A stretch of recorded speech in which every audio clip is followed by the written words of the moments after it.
تلاجات وفران بيطلع من عليها الدهون والقشف قد كده، والتانيه بتقعد تطبخ بصوابعها وضوافرها دي. بنقعد على السوشيال ميديا نلاقي فيديوهات مفيرله للست ام فلانه والست علانه قاعدين بقى بيشيروا ايه، واحده بتشير روتينها في الطبيخ، روتين الطبيخ بتاعها وازاي بتطبخ، والتانيه بتشير روتين التنظيف بتاعها، ازاي بتنظف مطبخها وحمامها والكلام ده. فتلاقي الاولى اللي بتطبخ تقعد تطبخ بايه، بصوابعها، تلاقي صوابعها مشحمه ومقرفه كده، تقعد تطبخ بصوابعها دي، وتلاقي ضوافرها مقشره، حتى منوكير مثلا يبقى منوكير مقشر برضو. التانية اللي تقعد تنظف يعني مثلا اكنها داخله كهف، يعني مطبخ في كهف مثلا، تقعد تشيل من عليه قشف ودهون وبتاع، تقعد تكحت.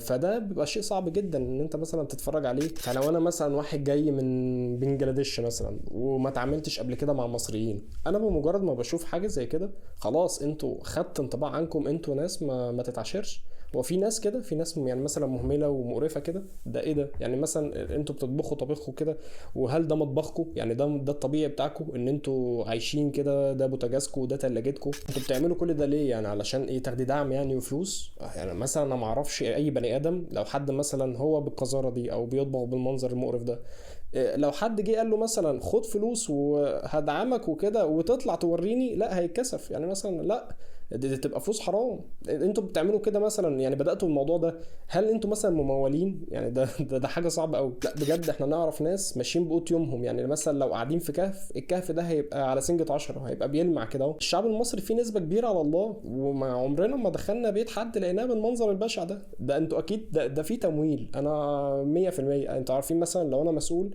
هعمل شرطه مخصصه للناس دي، لان الموضوع بيهدد سمعه البلد حقيقي. ده هتبتدي تضرب لكم السياحه. يعني مثلا انا كسائح اجنبي، انا يا عم ايه اللي هيقعدني مع ناس بتطبخ الاكل بالمنظر ده، ولا هم عايشين في القذاره دي؟ لا طبعا عمري ما اجي البلد دي ولا عمري اتعامل معاها. انا فعلا لو واحد غريب هاخد انطباع عن البلد دي ان هم كده، وفعلا هم كده بقى خلاص. يعني برضو مقتنع ان الناس دي هم بالمنظر ده وبالعفانه دي وبالقرف ده، فلازم الناس دي يعني يتاخد معاهم اجراء قانوني حاد سريع، يعني علشان ده بيهدد فعلا قطاع هام جدا زي قطاع السياحه، وده بيهدد المطبخ المصري والبيت المصري اللي هو يعني يعتبر اغنى مطبخ في التاريخ واقدم بيت في التاريخ هو البيت المصري والمطبخ المصري. فيا ريت لازم يعني ناخد الموضوع على جديه تامه جدا، وما نستهترش بحاجه زي دي او نعمل لها سكرول ونمشي. لا انا بشوف الحاجات دي انا ببلك على طول او بعمل ريبورتات. فامسكوا الناس دي يا جماعه، امسكوهم.